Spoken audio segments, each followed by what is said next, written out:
Hello, I'm Dr. Eric Beery, and I'm a physician in the UCSD Department of Neurosciences, but far more important and far more fun, I'm the co-associate director of the Arthur C. Clarke Center for Human Imagination.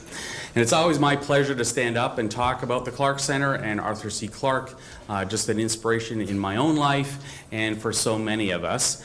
And this is a special year. This is the 100th anniversary of Arthur C. Clarke's birth. And so on December 16th, we're going to be having a few little Clarke Center activities, so keep your eyes open on our website, imaginationucsd.edu. And we have all kinds of interesting activities coming up. On December 7th, we will be having Andy Weir, who is the author of The Martian, coming and talking about his new book, Artemis, which will be lots of fun. And we're planning a few other things just before December here.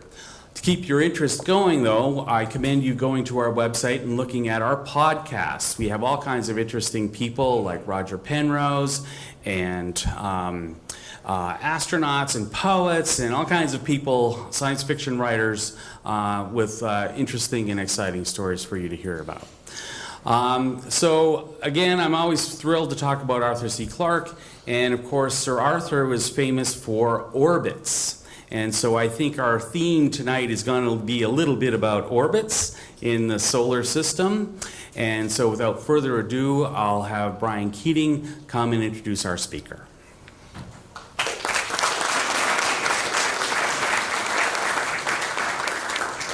Thank you, Eric. It's wonderful to be here, and it's wonderful to have my friend and former mentor, original mentor in astronomy, as I'll explain in a minute here, Dr. J. Pasachoff. So when you go to Google and you type in the three letters J, you immediately get a picture of the most important J in history, Jay-Z. But to me, even more important is JP. And JP was, as I said, one of my original mentors, because it was his book, The Field Guide to the Stars and Planets, which he wrote with Donald Menzel probably starting in the 1970s. I read it in 1984. It was a fresh edition. It was the only book I could find, Google being 13 years in the future. But it was encyclopedic. It really taught me everything I needed to know and kind of launched me on this career. And what's so amazing about it is Jay continues to update these things with the latest findings in astronomy and astrophysics, in addition to being a card-carrying, practicing cosmologist and union member. So he's not only a member of a union, the International Astronomical Union, but he is also directing many of their subgroups, most importantly for tonight's event, the working group on eclipses, on solar eclipses. So Jay's incredibly distinguished. I'll just barely touch on his biography. He's been at Williams College since 1972. Before that, he was at as we like to say down here, a small technical college up in Pasadena. Before that, he was at an institution which is known as the UCSD of Massachusetts in Cambridge, Massachusetts, Harvard University, and he loved Massachusetts so much he's been there since I said 1972. Although he comes out here quite frequently, he's a visiting member of the Carnegie Observatories and has many other distinctions. Just recently, I can only have time to mention his prizes won the last year, and they include the Rickmeyer Prize of the American Association of Physics Teachers, and he's perhaps, he's extremely well known for his research in astronomy and his expeditions that you'll hear about, but what you'll note is his commitment, his dedication, his excellence in teaching. And that's really what's been a continual influence and inspiration to me as a physics professor myself nowadays. If I could be 1% as luminous as Jay as an educator, I would be considering myself successful. Last year he won the Janssen Prize from the French Astronomical Association. I won't mangle it and say it in French. He's the Field Memorial Professor Emeritus, I believe now. He's not emeritus, so sorry. So you don't get those retirement checks yet? Okay, fine. Save William some money. Before that long ago, he was at Bronx Science, and he's a fellow Lounsman. My family comes from the Bronx as well. And today he's going to be talking about, something that got a lot of attention for having seen now 34 total solar eclipses, which means that he's spent more time in darkness than anybody has done probably in history, unless you've been on the Concorde for 2 hours flying alongside the eclipse. But he's observed these total eclipses, many partial eclipses. He doesn't even get out of bed if it's a lunar eclipse, put it that way. But he uses them not only for the inspiration that you surely felt, even if you only saw the partial eclipse, certainly if you saw the total solar eclipse. So how many of you saw the total solar eclipse? Wow, that's fantastic. So that's a good, we picked the right demographic. You didn't know it came through San Diego, Jay, but it did. We went to it. So I would like to now call upon my friend, I'm honored to call him my friend and mentor, Dr. Jay Pasachoff. 1 minute now. 1 minute to the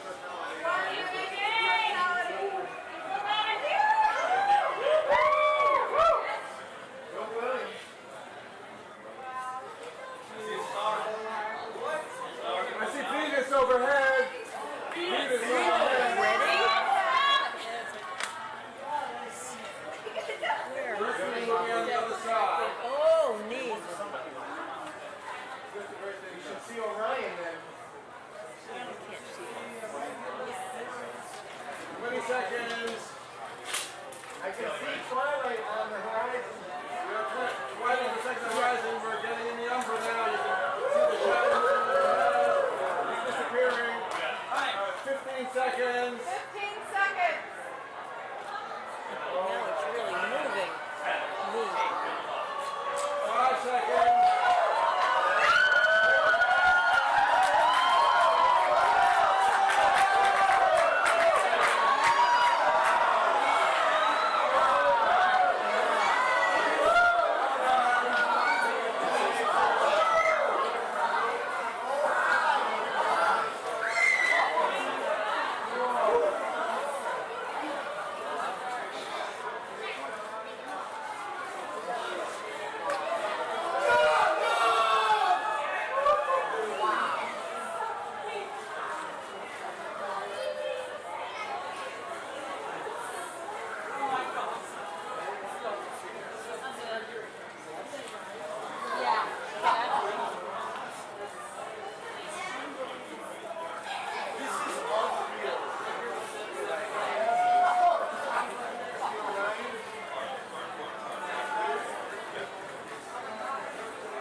It's getting reddish around the bridge.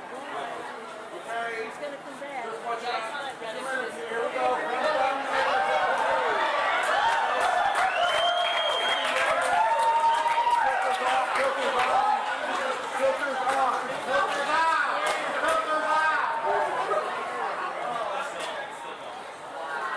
Just gorgeous. Congratulations, everybody.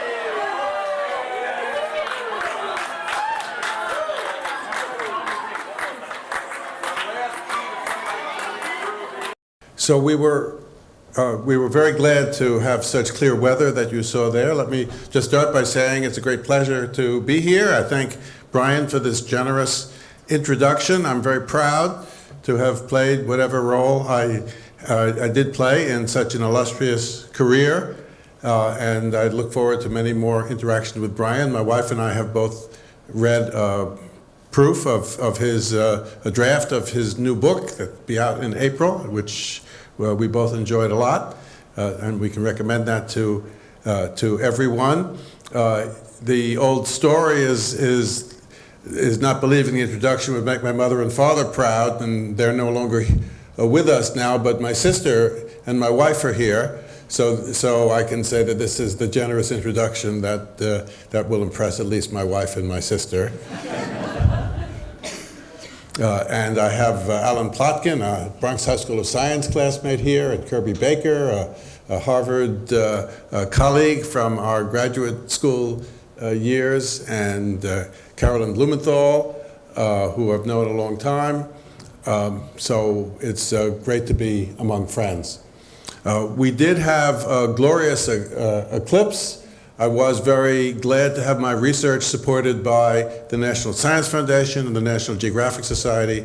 So we put together a major expedition to Salem in Oregon based on the statistics of cloudiness that was near the low portion of the cloudiness maps compiled from 20 years of satellite photographs.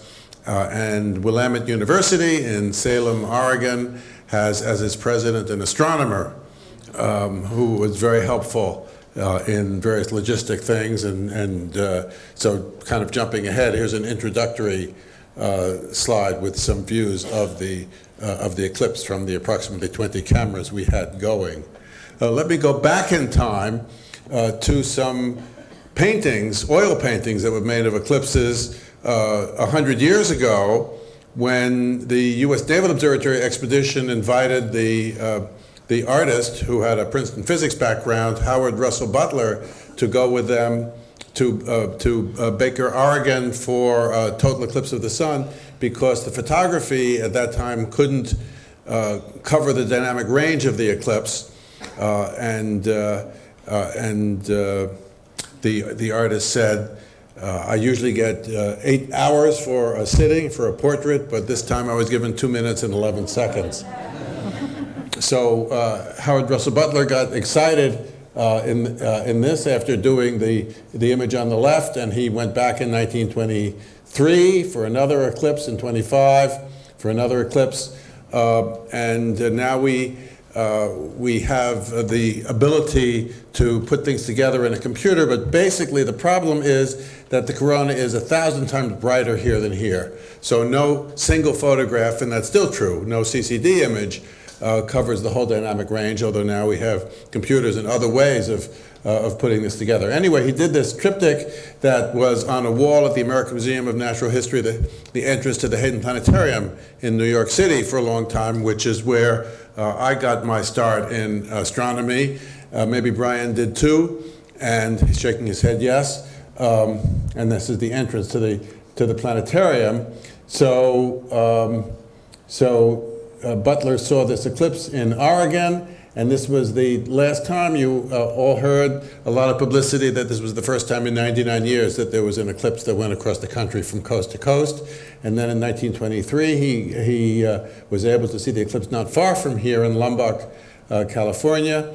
And in 1925, it went through Middletown, Connecticut, among other places, and then his summer home in Maine a little later. And you see here's this current path, which is not that different from the eclipse that we had at that time, the last month, 2 months ago, and in fact the path of the 2045 eclipse is not that different from that. So let's all try to get together at the 2045 eclipse. In any case, Butler was obviously looking through some clouds, but he could see these beautiful red prominences, which have the red hydrogen alpha line for that minority of people in this room who don't know all about the prominences at the edge of the sun, which can actually be seen outside of eclipse.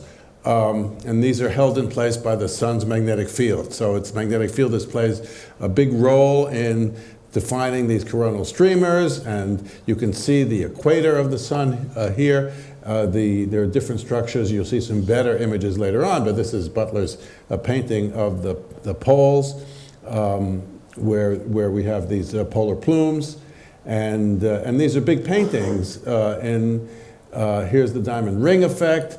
But the difference with a real eclipse and a painting or a photograph is that this is really thousands of times brighter than all the rest. So it's dazzling like the diamond on a ring, and you have to see it to believe it, as many of you saw.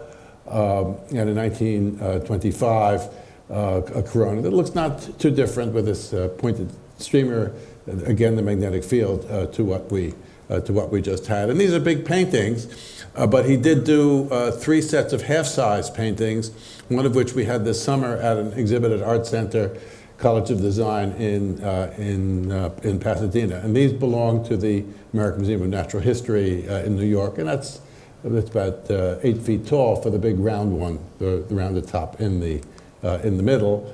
And so then he did the 1932 one from his summer house. And with 2 streamers here and one there, you'll see my photographs from this eclipse. And there's been an art exhibit at the Princeton University Art Museum with the Butler originals.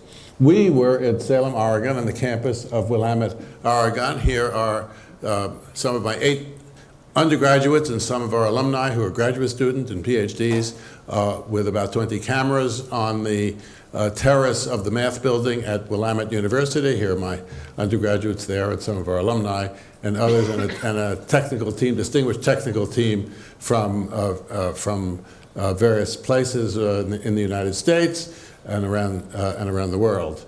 And here's the alumni group. So we're very glad to work with them and to have inspired some young astronomers to go on. And my problem is now that we're hiring 2 astronomy positions at Williams, and that's more than we have alumni who want to apply for it, not to mention others, but that's a later problem. In any case, the solar eclipse is when the moon goes between the Earth and the sun, as most of you know, and the shadow of the sun, the umbra, converges to a point which barely touches the Earth and sometimes falls a little short in what we call an annular eclipse, and sometimes it makes a circle on the Earth some tens or hundreds of miles across. And we do have this effect where the moon is 400 times smaller than the sun, but also 400 times closer. So to within about plus or minus 10%, the moon and the sun are the same size in the sky. And you saw in the movie, they're actually pretty small in the sky, equivalent to a skyscraper at 40 kilometers, or an apple at across the building. We have a new diagram of the parts of the sun that was done for a Scientific American article that I had in August, just before the eclipse. And the magnetic field that goes into the corona can hold the hot coronal gas in place in what we call a coronal loop. And then at the equator, we have these polar plumes. And you can even think of a sort of a bar magnet coming around from the polar magnetic field, and then we have the streamers at equatorial latitudes, and here's a cutaway. So with a 15 million degree temperature in the center of the sun, we go up to a radiative zone, and then the last 30% is a convective zone, and then we have a level of the sun that we see every day that we call the photosphere, the sphere from which the light comes. And then somehow from the 6,000 or so Kelvin photosphere, the corona goes up to 1 million degrees. And I'm going to go back to that point. This is clearly not just radiation. You know that and it's not just convection. If you go away from a hot stove, it gets cooler, not hotter. And on the sun, in fact, when we go above the visible surface of the sun, the temperature goes way up. That doesn't mean the heat capacity is way up. The corona is not dense at all. The photosphere is much denser. So the energy is being given to the particles in the photosphere, which wind up in the corona, which wind up moving very fast, which is what we call high temperature. In any case, we get a chance about every year and a half to see a total eclipse of the sun. The corona is about 1 million times fainter than the everyday surface of the sun. So we need these very dense filters that you all had, whether you were in totality or not, for the partial phases.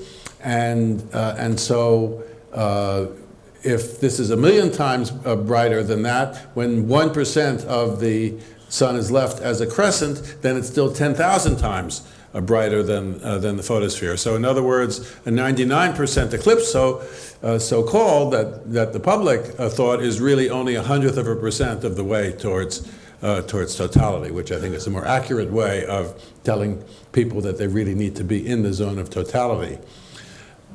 We get a complete image of the sun only on the days of eclipses because there are some what we call coronagraphs that block out the bright sun. There's one in space on the Solar and Heliospheric Observatory. Actually, two are surviving of the three on the Solar and Heliospheric Observatory, SOHO. But that has to block out not only the actual size of the sun, but also this region around it that we fill in. And here we filled it in with our eclipse image, a preliminary image. We're making more compound images all the time. And you can see just these very couple of streamers on one side, a couple of streamers on the other side, very little at the poles. This is typical of the minimum of the sunspot cycle. We're coming into the minimum of the sunspot cycle. And then instead of just showing you the black center of the moon, we've pasted on here an image from the Solar Dynamics Observatory, a NASA spacecraft. You can see an active region here, a sunspot region, one near the limb. I'll show you some more pictures later. This was Astronomy Picture of the Day, for those of you who know about that, on September 27th. The eclipse is a real thing. There's a new spacecraft called GOES-16 that photographs the sun. It's not put into routine use yet, but it was available for the eclipse. It was just launched in November. And some bright people figured out a decade or more ago that even when a satellite is looking down at the Earth all the time, the solar panels are pointed at the sun. So we now can mount solar panels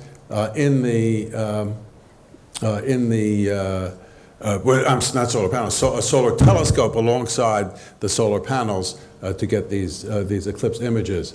If you happen to be on the moon, as the satellite, NASA satellite, the Lunar Reconnaissance Orbiter is, it could actually see the shadow also crossing the country. Here it is at the peak totality, in that it was longest, 2 minutes and 40 seconds in Illinois.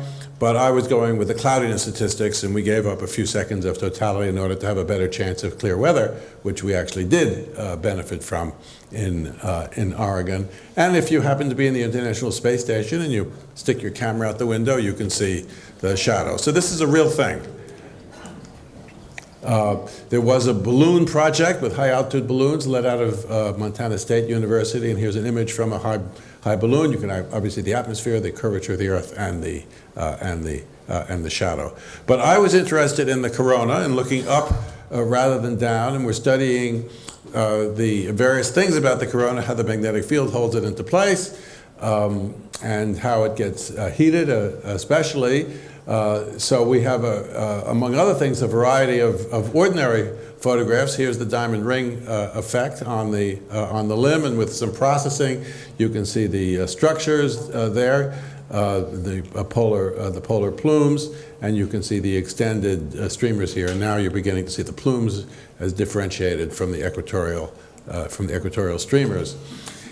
You would think that there's a circle from the eclipse of the shadow of the moon falling on the Earth, and then it goes on a curved Earth, so it's spread out into an ellipse. But actually, my colleague Ernie Wright of NASA's Goddard Space Flight Center has figured out what the actual shadow is, and it turns out to be a polygon, surprisingly, but he really has justified this as the result of the mountains on the moon and the effect on the umbra that we get of the light coming out of the edge of the moon, and you can see some slight differences here. So we've been working on this also with the French computer guy Xavier Joubier, because the calculations used to be much less accurate, and now it can be computed to a tenth of a second, but you need to use a size for the sun. that turns out to be a little different from what the official value of the International Astronomical Union is, and you need to know these details of the edge of the moon. I'll come back to that point.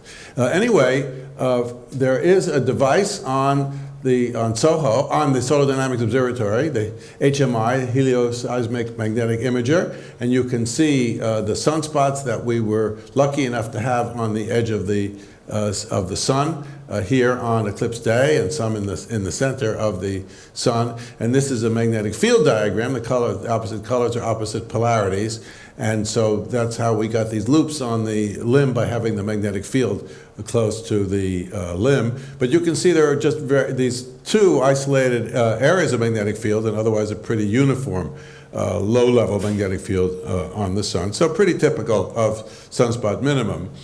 There are some colleagues listed here, kind of down, Zoran Midkic, John Linker, at Predictive Science, not far from here in California, who do a full MHD calculation of the, based on the magnetic field measured from the ground or from space in the month before, on the front side and the back side, and can predict what the streamers would look like at the time of the eclipse.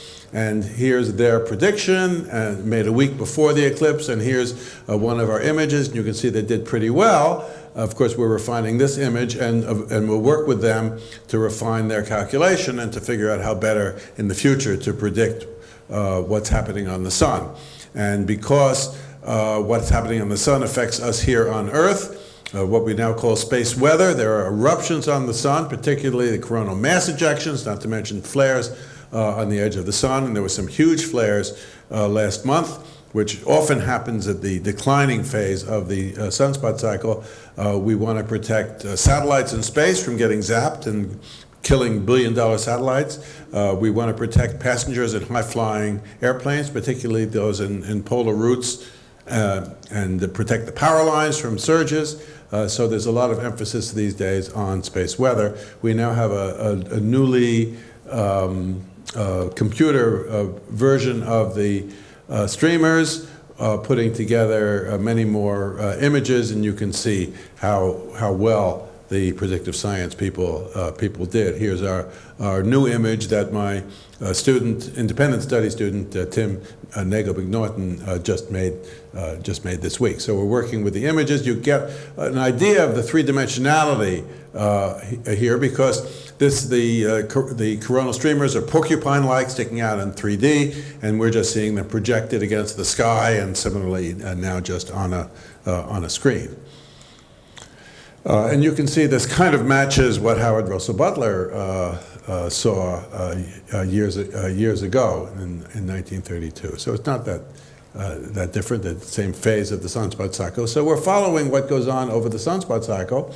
But a major experiment that we've been working on is just how the corona gets to be millions of degrees.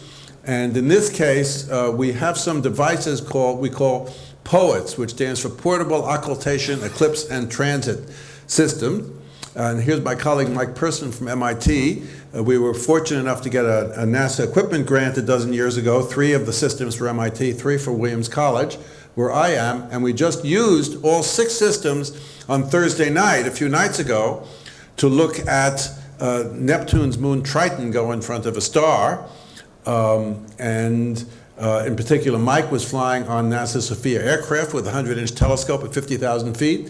And I was observing from the Embry-Riddle 1-meter telescope in Daytona, Florida, and students observing in Williamstown, and there were 40 other stations around the world, and we have a lot of reports from that. In any case, Mike operated 2 of these POETs devices here for us, and here's our balcony terrace at the math building at Willamette University. And in particular, we were observing at 3 hertz the so-called coronal red line and the coronal green line, and these are sensitive to different temperatures, each about 1 million degrees. The green light is about 1.5 million degrees. This is just about 1 million degrees, and we're looking for periods and getting a power spectrum to see what structure there is and what oscillations there may be. And here's a diagram we did for my New Scientific American article with a couple of different models.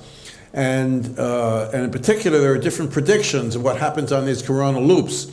If an Alfvén wave is going back and forth on a loop of a reasonable magnetic field, which incidentally we're still unable to measure directly, you can have a period of tens of seconds. If there's a surface Alfvén wave, you can have a sub-second period, which is why we were operating at 3 hertz. And then an alternative is the nanoflare model, and in fact there's a new Nature article that came out today or yesterday finding some hot temperature in regions where there isn't a major flare, and the idea is that would be heated by nanoflare, so you can read some of those releases in the new Nature article. And then we just have these very small versions of magnetic field recombining, but there'd be billions of them going on all over the sun at this, all the time, instead of just a few major flares. So we are going to be working on the data, of course, and looking at the power spectra in the different filters. And we were just able to see a small region of the corona here, and here's a background of the X-ray. Extreme ultraviolet corona, and you can see the active regions here, and you can see what we call coronal holes of minimal density and temperature at the time of the eclipse.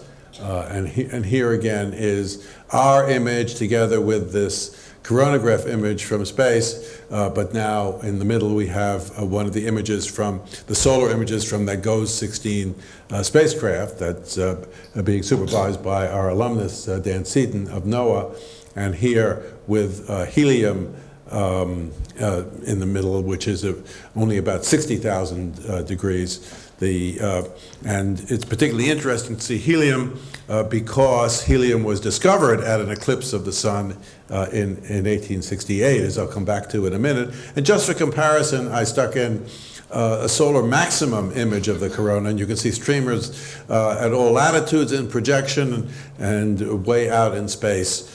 More streamers there. And so it's very different between solar minimum that we're having now and solar maximum. So we've been following the corona over the sunspot cycle. This is known as the Ludendorff flattening coefficient. There are points as far back as 1900, but in the lower right you can see some of the solar maximum round corona of the last few years here, and then doesn't show very well on the white, but at solar minimum we'll have a much more elongated corona, and we're still measuring that for these eclipses. But this is, you see, a big difference over the sunspot cycle, and the shape of the corona can help predict what's going to happen in the next sunspot cycle. There are these coronal mass ejections. This is not during an eclipse, but this is made with that Naval Research Laboratory coronagraph, and often the eruptions go off to the side, but this one is called the halo eruption, and that's because it's coming at us.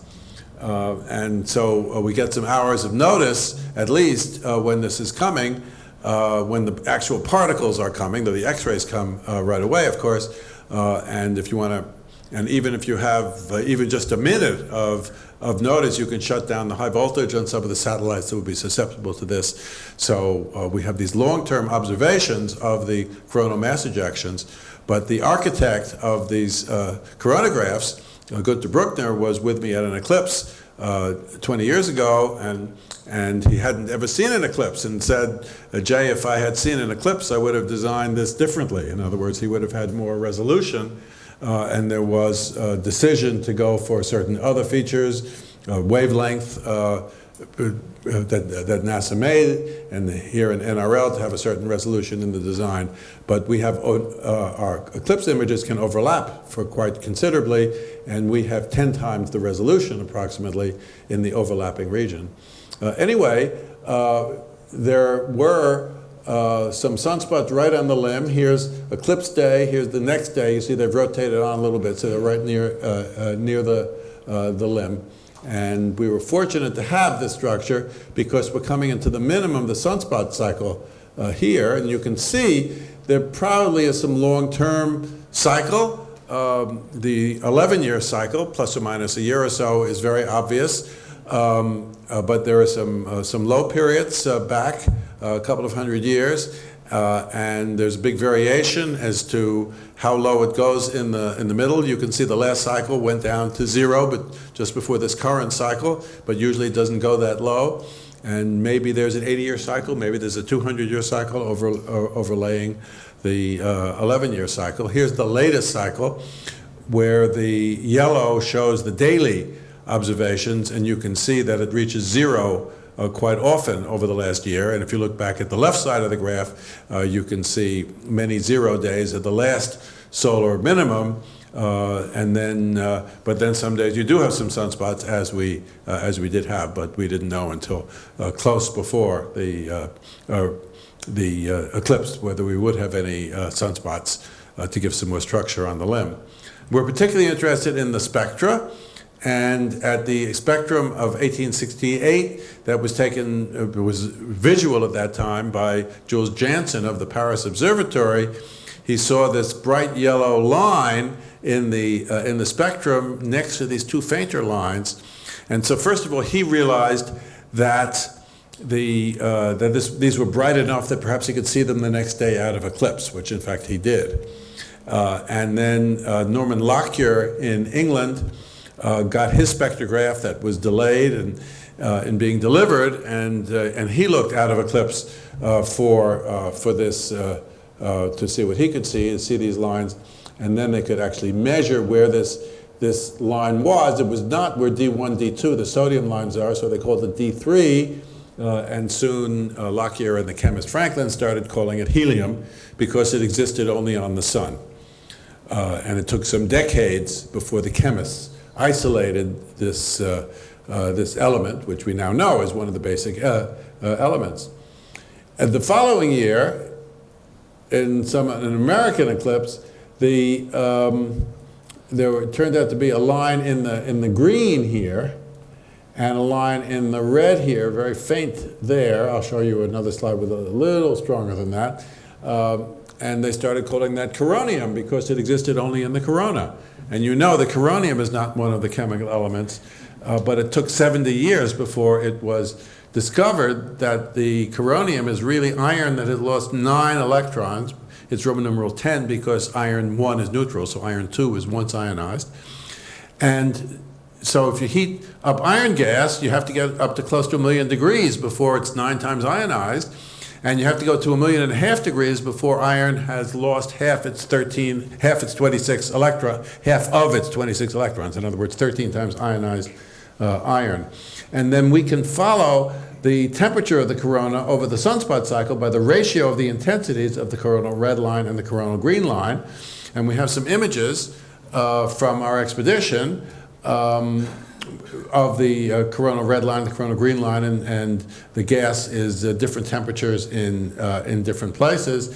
Here's an enlarged region. You can faintly see the coronal red line there from iron 10, and the green line from iron 14, and the helium line. And this is just an arc, so that's low in the sun in the prominences, but the whole circles come because this is higher in the corona, what we call a slitless spectra, and we can compare these ratios. We know the orientations here, and so we're working on the temperature over the sunspot cycle.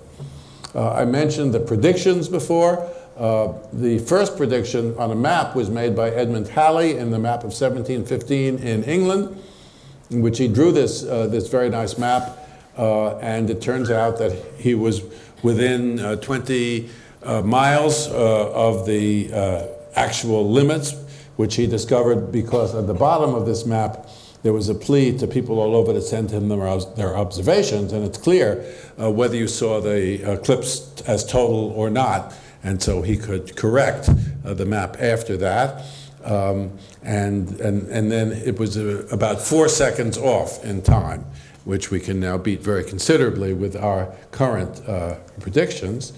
And in particular, these are the Bailey's beads on the edge of the sun, played over and over again, of the light coming through the mountains on the edge of the moon there. And you can see these so-called Bailey's beads named after Francis Bailey, who saw them a couple of hundred years ago. And this is a simulation that, again, depends on the size of the sun that you decide to put in the simulation. And to match these most accurately, we have a recommended change in a couple of decimal places down of the IAU recommended size of the sun. In particular, Xavier Jubier has been working on that, and Ernie Wright of NASA's Goddard Space Flight Center. So in fact, next week in Provo, Utah, at the Planetary Sciences meeting of the American Astronomical Society, we're working with these people in a joint paper on the comparison of our observations with the predictions at second contact and at third contact, and just what you need to make the Bailey's beads come out right. I do like this cartoon that recently appeared. How many of you have seen this before?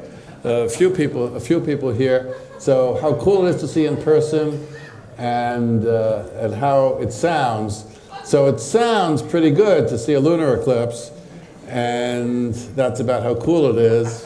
And it sounds like it's even cooler to see a partial solar eclipse, and that's how cool it is in person, so I like that a little better. But total solar eclipse is off the charts.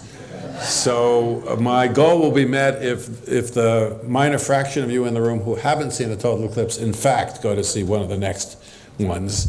And it has to be seen to be believed. It has never been adequately described.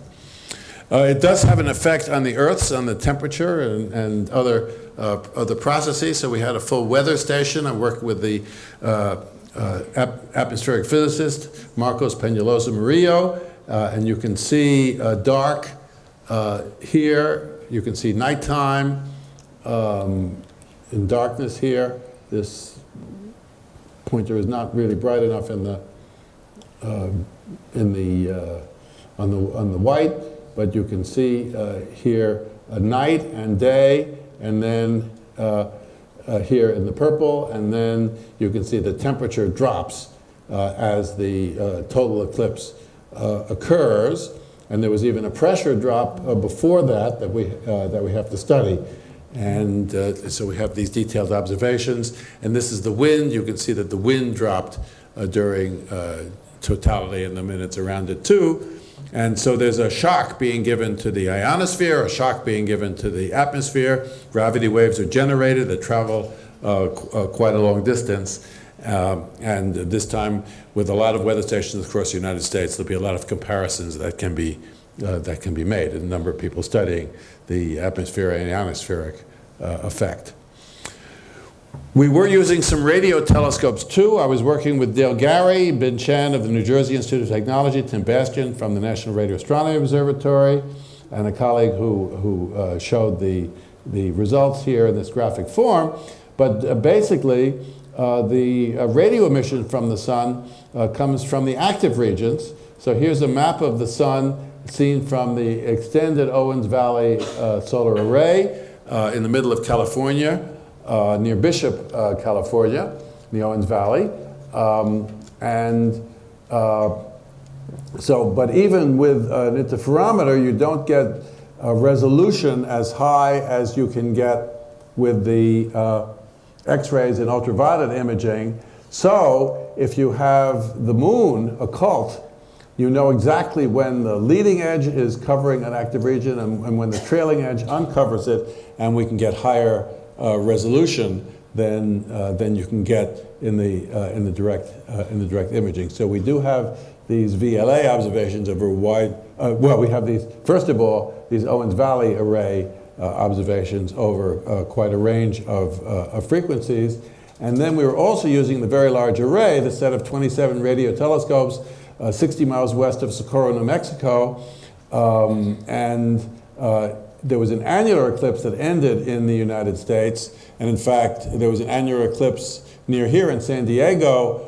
Evan, what year was it? 1992? So 94. So Evan Zucker, who is here, another umbraphile, went with Naomi and me up in an airplane with one of the students to see that annular eclipse in 1974 here.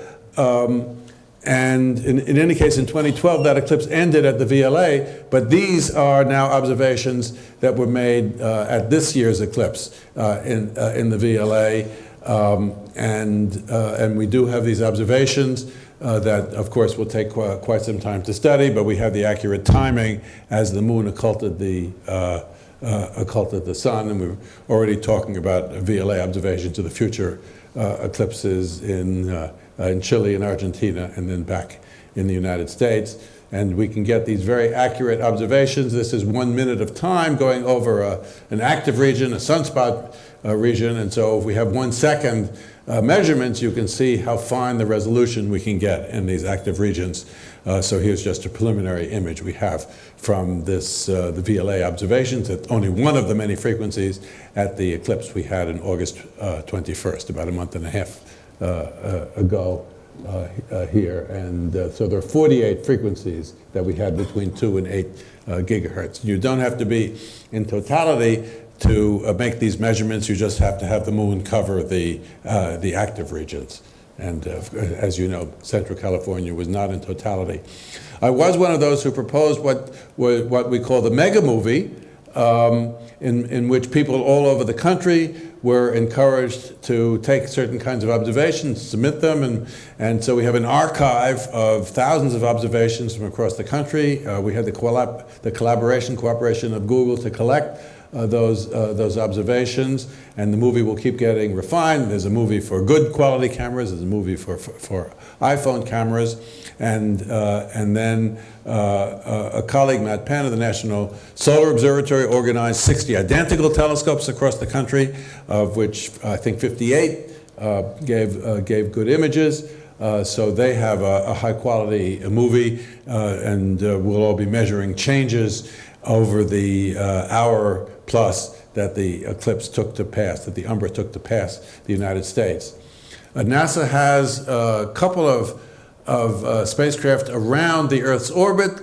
Stereo A for ahead, because its orbit is a little inside the Earth's orbit, so it moves around a little faster, and B for behind, though unfortunately a couple of years ago the radio contact was lost with Stereo B. But we do have observations from this other point of view during the eclipse, and so that helps interpret the three-dimensionality of this.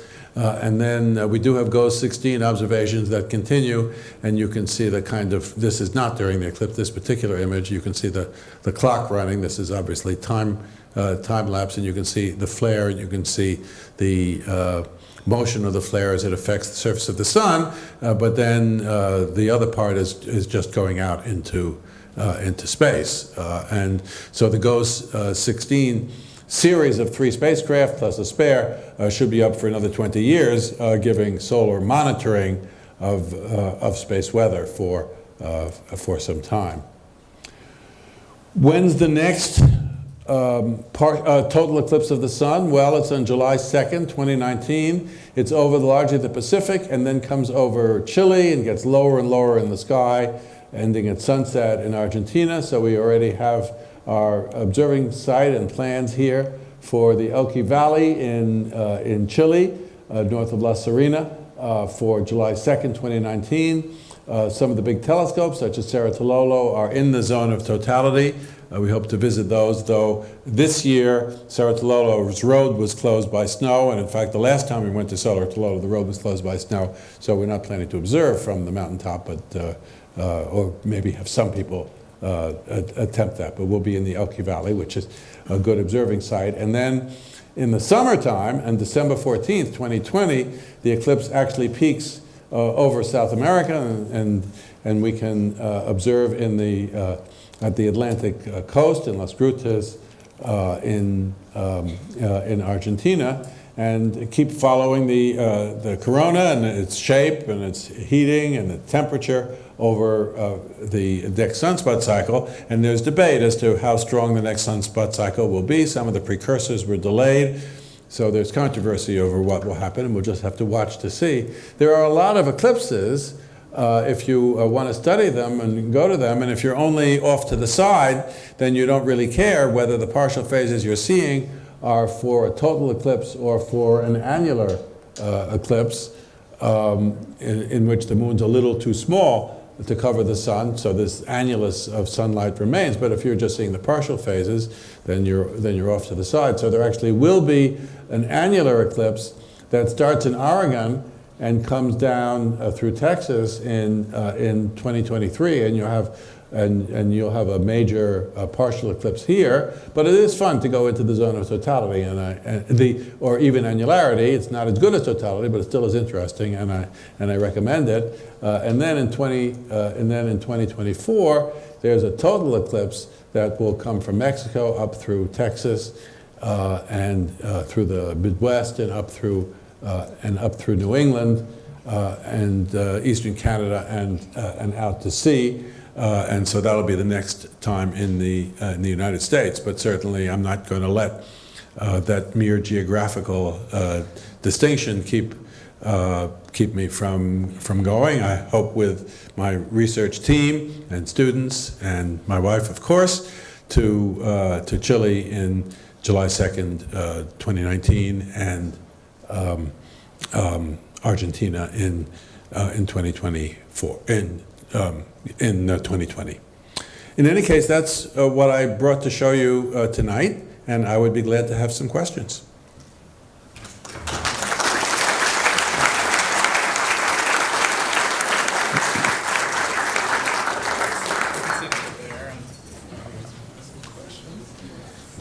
Sorry to take us out of totality.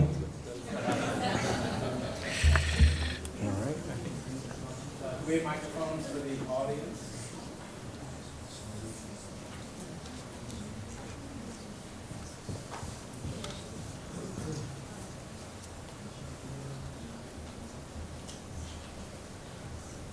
Well, I'm sure we can hear you, so what's your question? I know you're accompanying my friend Kirby. Where are you planning to go for that eclipse, 2024? I am working with, Brian was kind enough to mention my field guide to the stars and planets. My mentor, Donald Menzel, was professor of astronomy at Harvard, and one of his students was Kirby's father, Jim Baker, and they wrote a number of papers together. And then we worked together in the 1970 eclipse with Kirby's father. And then Professor Menzel died in 1976, and I took over the field guide and came out with the second edition in 1982. And now, and I've done, the fourth edition is out now. In any case, I'm working in that same series. I volunteered to help the people who had a meteorology guide. So we're doing the field guide to weather. And that's a roundabout way of saying I brought in the meteorologist Jay Anderson, a Canadian meteorologist, who does the cloudiness statistics from weather maps and other knowledgeable ideas of the weather forecasts, of weather statistics. And so far on his website at eclipsophile.com, but with no second D on eclipse, so ECLIPSOPHILE. And he took me very properly to Salem, Oregon, and he does have the statistics for where we should go in Chile for 2019, and he is not up to 2024 yet. So I will be looking very carefully at the cloudiness statistics for April, which is not the best time in New England for cloudiness, though it does go through Middlebury, Vermont, only a couple of hours north of where I live in Williamstown, Massachusetts. I wouldn't be surprised if it takes me to Texas or Mexico rather than Cleveland, but I will look at the actual statistics before I make a decision. Questions?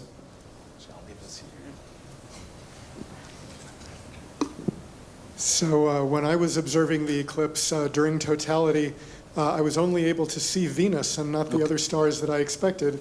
Yeah, Was this the- is a was the professor of corona mathematics. unusually- Maybe you all know him, and he observed from Casper, Wyoming, I discovered. Yes. Was the corona unusually bright, and was that the explanation for that? No, you heard me in that movie say, in fact, there's Venus, and I think the problem is for both of us that we were dwelling on the corona and we did not have dark adapted eyes. Mercury is a lot fainter. I knew where they were. I had 2 minutes. How much time was I going to spend looking for something fainter there? You could just look up and see Venus. My friend Glenn Schneider wears an eye patch for the hour before and takes it off during totality and then looks with one eye at the totality, the corona better, and I don't do that. I just am glad to see whatever I can see. So people can choose what they want to see. There's lots to see during the eclipse. Some people look down and see shadow bands going on the ground. I tend to look up, and I tend to look at the corona rather than for faint planets in the sky.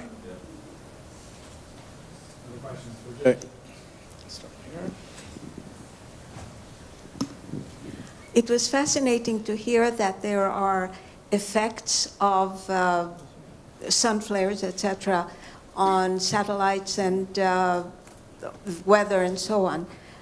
But is there anything that we can do to prevent glitches that might harm airplanes or people flying in airplanes and other things? And the other question is, how does an eclipse affect the sun itself and the moon when they are between the Earth and the sun? Now that we're navigating with the GPS, it doesn't matter if my car is a few feet off, but if I'm trying to land a plane automatically, that does matter, and these solar eruptions can actually make some deviations in the GPS signals. So I think that's just for the internal protection of people who are making the devices not to actually be damaged, or for the satellite people to get the best space weather. The sun itself is not affected by the eclipse, and the moon. It would be nice to have an observatory on the moon. In 1990, I was on NASA's Astrophysics Council. I remember I went to a 3-hour meeting about what telescopes we would put on the moon when we went to the moon, and that's 27 years ago, and I haven't seen any progress towards that, and I hope we can go back to the moon, in which case then you can observe at sunrise all the time, or stick your thumb out and make a good eclipse without the atmosphere. But we have a lot of spacecraft capabilities now for observing the sun. But in any case, there's no effect on the moon or the sun of the eclipse. It's purely an alignment, a syzygy, which is an alignment of 3 astronomical bodies. So I've started calling myself a syzygist because I look at these eclipses, and I've told you I looked at a star and Triton and the Earth, and we've done a lot of work similarly with Pluto's atmosphere.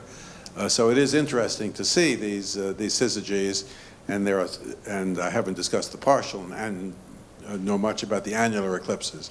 So it's just a fun thing to do. Yeah. Then it makes Jay particularly difficult to be at Scrabble when he knows words like syzygy. There's a question in the back here. And I do want to see some young people asking questions, because you have the most invested in the future of eclipses. You guys will be around for the next 5 eclipses, where many of us won't be. I didn't fully understand what you were saying, how the partial eclipse, as viewed from the Owens Valley, allows higher resolution than you would normally be able to get. And I was wondering if you could just clarify that a little bit. Well, this is Evan, is that? Yes. I'm seeing you back there. So that's Evan Zucker, who's a very experienced eclipse person. How many totals have you seen, Evan? This was my 8th. Eight eclipses, total eclipses. If you get 2 intersecting parts of circles, then you know it's just one of those 2 points that you're seeing. This is actually similar to the radar mapping of Venus with pulses. So if you get a curved surface, a curved limb of the sun going across, of the moon going across the sun, you know exactly when a strong radio signal disappears. And then if you get the other side coming and you see exactly when it reappears, and you have 1 second timing, then you can get a really pinpoint location for that radioactivity, which can be a little off from where the X-ray activity is, or the ultraviolet activity, and we're trying to see where the heating is on the loop and how the heating generates along the loop.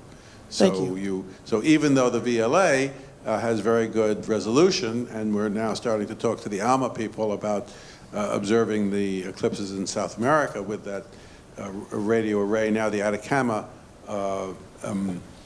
array, the large millimeter, submillimeter array that's recently gone into full use in South America. You can beat the even the interferometric capabilities with this occultation technique. Got a couple more questions on this side now. Moving over here. All right. We have one of our. So for the first couple slides, when you had the artists in the 1920s do the paintings of the Yes. eclipses, Yes.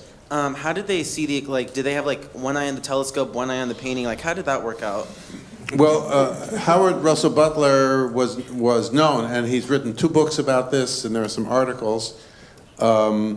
And so, incidentally, many of these things are linked. I have 2 websites that you could look up some of the things. One is eclipses.info, and the various maps are linked to that site, which I run for the International Astronomical Union.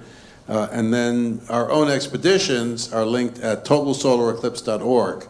And there is a page for the 2017 eclipse. And I'm not sure whether we've linked the Art Center. I think we have. There's a good website from the art exhibit we had at Art Center College of Design, in which we have the Howard Russell Butler paintings there. So he was known for being able to sketch very quickly. So he was not painting during the eclipse. He was sketching and noting colors and noting shapes, and then he would go and make an oil. So it's a little bit like Gilbert Stuart in that he called those paintings of Washington as $100 bills. I think there are a lot of Gilbert Stuarts around, all the same view of George. Howard Russell Butler made at least 3 half-size versions of the big paintings that I showed pictures of. We were able to borrow a set for this exhibit from the Buffalo Museum of Science, and there is a set that was up all summer in the Princeton Museum of Art. And there are 3 that are mounted permanently over a lecture room door at the Franklin Institute in Philadelphia. And for some reason, the Staten Island Museum has 1 image. So there are a number of these smaller versions of the Butler paintings. In the big version, that wall was covered up for a long time. The building is now down, but during the period it was covered up, you might have noticed a black spot in the solar corona, and that was where an electrical conduit was put through the painting behind the fourth wall. So we're hoping we can convince them to conserve that painting and have it in public view for the eclipse of 2024 in New York. We did not convince them to do that for this later eclipse, but I think now that they've seen how much public interest there was, and they could probably make back the cost of conservation by extra admission to see the paintings on display. We're working on that. So there was actual recording of images before Instagram, so you young people should know that. What are the conditions for the longest period of totality? Like, for instance, I think in the Sahara at one point it lasted for 6 minutes. Yes,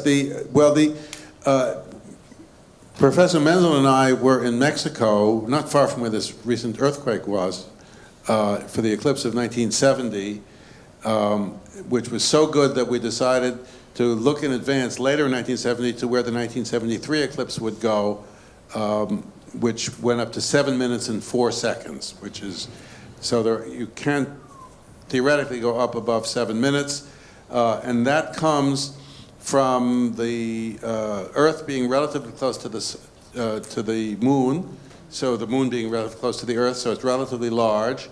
And then the projection being near the equator at noon, because though the shadow is moving through space at several thousand miles an hour, the Earth is rotating and keeping up with it by 1,000 or more miles an hour near the equator, although at the pole it's not keeping up at all. So if you have the equator at noon, you can slow it down. And so this was slowed down. So Menzel and I, so we plotted on a National Geographic map where the map would go for 7 minutes and 4 seconds, and I plotted it out, which I had to do by hand at that time, which of course the students in the back don't know about either. And I looked on the map to see where I had to go, and it said Timbuktu. So I had not known that Timbuktu was a real place, but we went. So we went to Agadez in Niger and Timbuktu in Mali, and we went 100 miles north of them into the desert, and we decided that we could not actually supply a big expedition to 100 miles north of Timbuktu.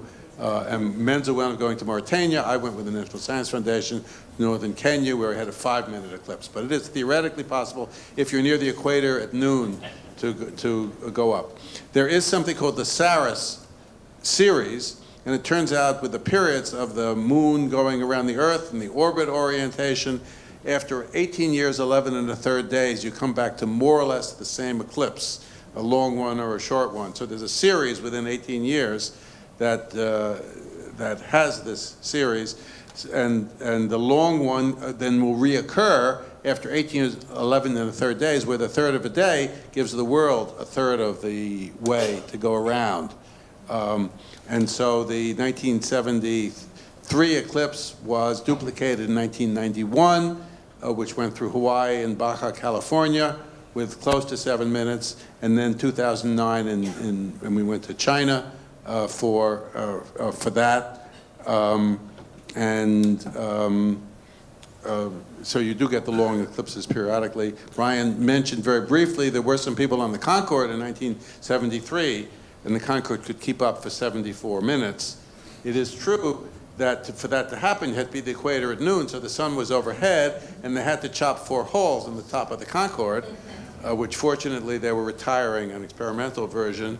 So most of those people were in totality, but they were in a metal tube for most of that time.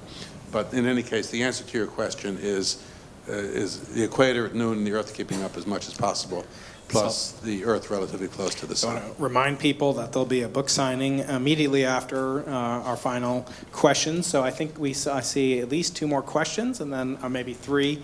I will ask you guys to ask your questions, and then we'll adjourn outside. Yes, and so this is my new book, Brian tells me, which has the interesting title, The Sun.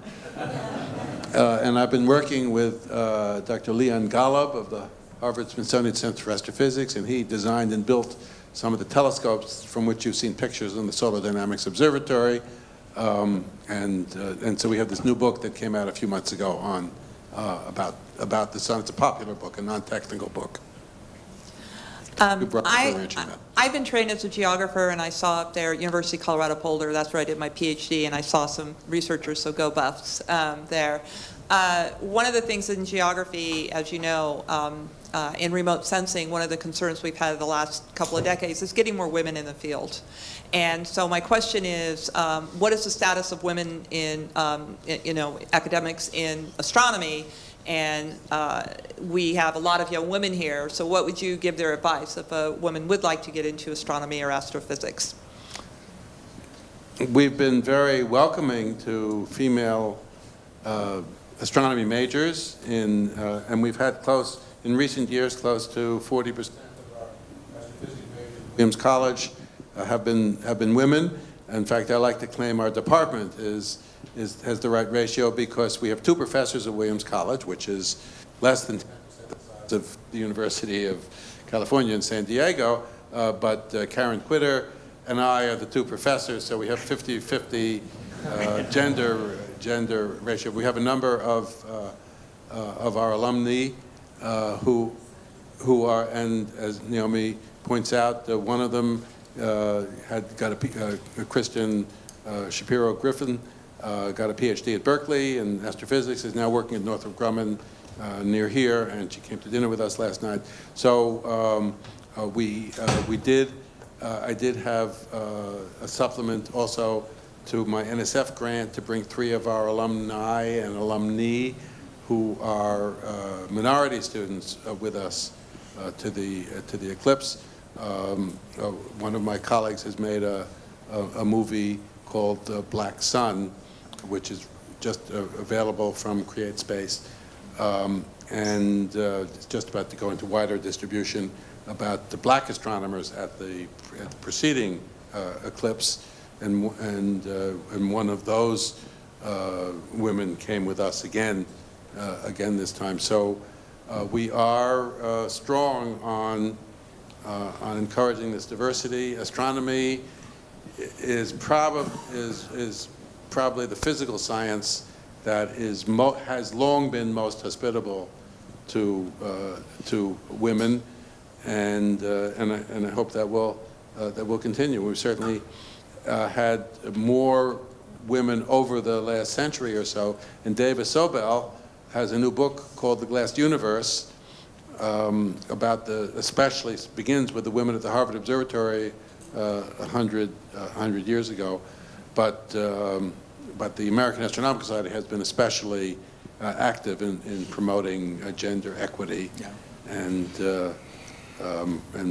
we're working on it, and it's been an uphill ratio battle, but it's improving, and astronomy has been really ahead of most physical sciences. Yeah, I should point out UC San Diego has many distinctions with women in science. Not only are 40% of the astronomers at UC San Diego women, but we also hold title to the last and first American woman to win the Nobel Prize, Maria Mayer, who is here, and then Margaret Burbidge, who's still with us, thankfully. She's one of the greatest astronomers in history, so she's a member of our department too. So, a couple more questions, one here and then one. Quick question. 40-odd years ago or so, I took introductory astronomy here from Margaret Burbidge. And at the time she and her husband were doing all the work on quasars up at Palomar. And I just wondered if you had ever done any work with them. Well, yes, I was mentioning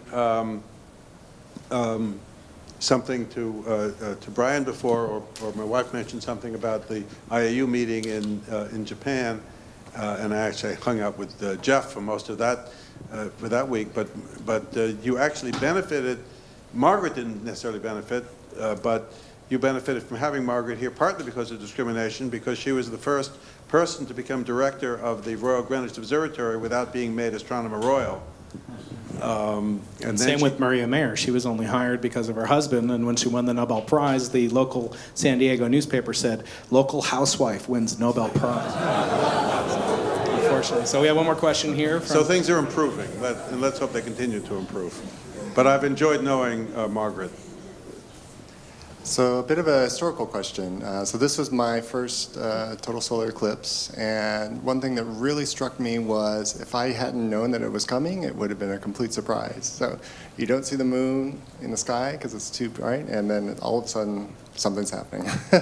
So I was wondering historically, do you know when the first it was noticed historically, the eclipses, when they're recording, and also when was it first realized historically that this was actually the moon that was causing the Well, there are a number of historical stories. Herodotus talked about the Medes and the Lydians stopping a war when an eclipse came across, the eclipse of 585 BC came across, but he wrote that down a couple hundred years later, so just how accurate that story is, nobody knows. There's a famous story about the Chinese astronomers a couple of thousand years before that, of Hai and Ho being executed, but because they failed to predict an eclipse, but that's the name of some solar stuff in Chinese, so they may not have been real people. It really wasn't figured out until the Middle Ages. I do have a book from 1726 with a list of eclipses in the future, and we actually found the eclipse of 2017 listed there in a picture. But just what the corona was not really commented on until Kepler in his optics from 1605. And then it really wasn't, and he thought it could be the atmosphere of the moon, and it was really only a couple of hundred years after that when there were some observations from different points across Europe that you could see that the corona was moving with the sun rather than the moon. So the knowledge did come gradually. Great. Well, let's thank Jay very much and head outside for our book signing.